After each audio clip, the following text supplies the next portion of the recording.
दोस्तों दुनिया जे जदीद दौर में असांजा ॿार जदीद कंप्यूटराइज़ ऐं टेक्नोलॉजी ॼाण ऐं तइलीम खां महरूम आहिनि।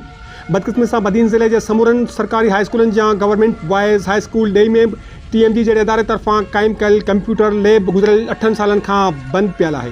हिन कंप्यूटर लैब में लखें रुपयनि जा कंप्यूटर, जदीद ऑटोमेटिक स्टेबलाइज़र, प्रिंटर ऐं ॿियो सामान त मौजूदु आहे, लेकिन उन्हनि जी सार संभाल लहण लाइ अमलो, टेक्नीशियन ऐं कंप्यूटर पढ़ाइण लाइ उस्ताद मौजूदु कोन्हे।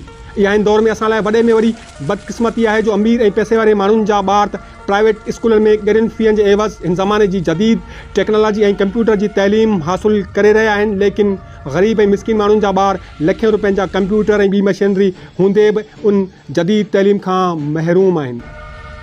जॾहिं त उहा जदीद मशीनरी ऐं लखें रुपयनि जा कंप्यूटर बंदि पियल लैब में पए सड़ी रहिया आहिनि। सिंध सरकार ऐं उन जा कारिंदा शायदि उन समूरी कारगुज़ारी खां लाइलम आहिनि।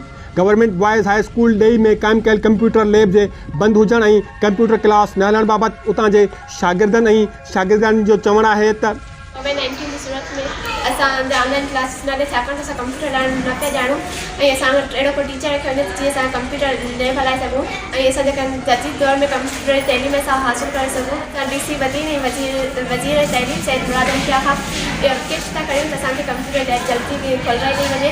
असां आयत सही पर हुन में को प्रॉपरली टीचर न आहे जेको असांखे कंप्यूटर हलाइण सेखारे। कंप्यूटर जी सवलाई न आहे, असांजो को लैब न आहे, असां का सिखूं, असां साइंस ऐं कंप्यूटर जेको सिखणु चाहियूं था, असां वटि को कंप्यूटर जो प्रोग्राम न आहे। असां हिन जदीद दौर में हार्डवेयर, सॉफ्टवेयर, कंप्यूटर प्रोग्रामिंग ऐं इंफॉर्मेशन टेक्नोलॉजी ॼाण खां सवाइ तइलीमी अणमुकमल ऐं अधूरी आहे, लेकिन बदकिस्मती सां असांजे मुल्क जे सरकारी तइलीमी इदारनि जा बुनियाद अॼु बि पुराणे ऐं मुदे ख़ारिज बुनियादनि ते बीठल आहिनि।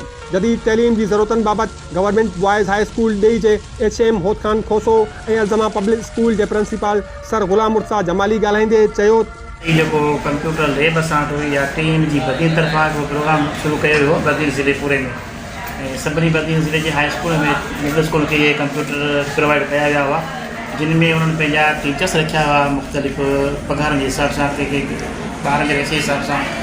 उहो तक़रीबन 4 साल ताईं इहो सिस्टम हलियो ऐं असां वटि जेको टीचर हुयो रखियल मोहम्मद अशरफ उॾे जो ऐं तमामु सुठी महिनत कई ऐं हुते ॿारनि खे इलाही जेको सो सिखिया ॾिनी ऐं उन खां पोइ 2014 में ई गवर्नमेंट तरफ़ां इहो जेको प्रोग्राम हो प्रोजेक्ट हो बंदि कयो वियो आहे।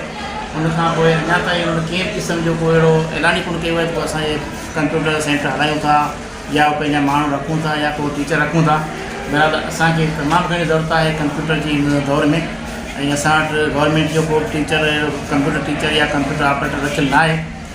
सभ खां पहिरीं गवर्नमेंट खे मैसेज ॾेई चाहींदुसि त सरकारी जेके बि इदारा आहिनि उन्हनि सरकारी इदारनि में अहिड़े क़िस्म जा जेके बि लैब आहिनि ॾेई हाई स्कूल समेत उन जी धाणी थियणु खपे। हिते रुगो बजटूं थियनि थियूं ऐं जेके लैब आहिनि उहे क़ाइमु थियनि था, लखनि किरोड़नि जी जेके हुते स्कीमूं मौजूदु आहिनि, मगर उनखे हलाइण जे लाइ को बि तरीक़ेकार कोन्हे, को बि उते टीचर कोन्हे। उन हवाले सां को बहितर तरीक़ेकार कजे, उते बहितर टीचर मुक़ररु कजनि। जेके असांजा ॿारहाड़ी जेके स्टूडेंट आहिनि, जेके ॿारहाड़ी जे जेके शागिर्द आहिनि, उन्हनि वटि के बि सहूलियतूं न आहिनि। उन्हनि जे सहूलियतुनि जे लाइ जेकॾहिं प्राइवेट स्कूल आहिनि, प्राइवेट इदारा आहिनि, जेके अमीरनि जा ॿार आहिनि उहे अफोर्ड करे सघनि था, जेके ग़रीबनि जा ॿार आहिनि, जेके ॿारहाड़ी जा जेके शागिर्द अफोर्ड नथा करे सघनि, उहे फ़क़ति इन्हनि इदारनि मां सिखण जो उनखे मौक़ो मिले थो, सिखण जी उनखे हिकिड़ी हिमत अफ़ज़ाई थिए थी। उन खे बि उहो बंदि कयो वियो आहे, जॾहिं त हिते जेके पहिल आहिनि जेके असां हालत जेका ॾिठी अथऊं कंप्यूटरनि जी लटिया पिया आहिनि, सभु कुझु थिया पिया आहिनि। हिते ख़ुदि जेको आहे थो ॿियनि सब्जेक्टनि जा टीचर न आहिनि त कंप्यूटर जो टीचर किथां ईंदो, लैब जो टीचर किथां ईंदो। उन जे लाइ आऊं चवंदुसि गवर्नमेंट खां मुतालबो थो करियां त ख़ुदारा हे जेके इदारा आहिनि उन्हनि में जेके किरोड़नि जो जेको सामान पियल आहे, कंप्यूटर पियल आहिनि, जेके लैब आहिनि उन्हनि खे हलायो वञे। हिननि ॿारनि खे उन टेक्नोलॉजी दौर मां जेका ज़रूरत आहे उन्हनि मां जेको आहे त हुनखे फ़ाइदो वठणु खपे। हे ई फ़क़ति इदारनि हिननि इदारनि मां ग़रीब जो ॿारु सिखे थो, उन्हनि मां हुनखे मौक़ो मिले थो। बाक़ी जेके अमीरनि जा ॿार आहिनि, जेके रईसनि जा ॿार आहिनि, सेठनि जा ॿार आहिनि, जेके डॉक्टरनि जा ॿार आहिनि, जेके इंजीनियरनि जा ॿार आहिनि, उहे ॿिए हंधा सिखी सघनि था। हारी जो ॿारु हितां सिखी सघे थो, मज़दूर जो ॿारु हितां सिखी सघे थो ऐं हेठी लेवल जो ॿारु हितां सिखी सघे थो। उनजे लाइ हिननि इदारनि खे हलाए वञे। हाणे ज़रूरत उन ॻाल्हि जी आहे त सिंध सरकार गवर्नमेंट बॉयज़ हाई स्कूल ॾेई समेत बदीन ज़िले जे समूरनि सरकारी स्कूलनि में बंदि पियल कंप्यूटर लैब फंक्शनल कराए उते मौजूदु लखें रुपयनि जो कंप्यूटर लैब लाइ टेक्नीशियन, कंप्यूटर क्लासनि लाइ टीचर मुक़ररु करे त जीअं सरकारी स्कूल में पढ़ंदड़ ॿार बि हिन जदीद दौर जी तइलीम हासिलु करे सघनि। छो त कोविड कोरोना वायरस जे ज़माने में ऑनलाइन क्लासिस ज़रिए तइलीम पढ़ाइण जो रवाजु वधी रहियो आहे। ऐं उहो सभु कुझु तॾहिं ई मुमकिन थी सघे थो जॾहिं सरकारी स्कूलनि में पढ़ंदड़ ॿार कंप्यूटर जी तइलीम में माहिर हुजनि। उन खां अॻु जो बदीन ज़िले जे उन्हनि हाई स्कूलनि जे कंप्यूटर लैब में पियल लखें रुपयनि जा कंप्यूटर ॿियो सामान चोरी थी विकिजी या पए कबाड़ खाने में तब्दील थी वञनि।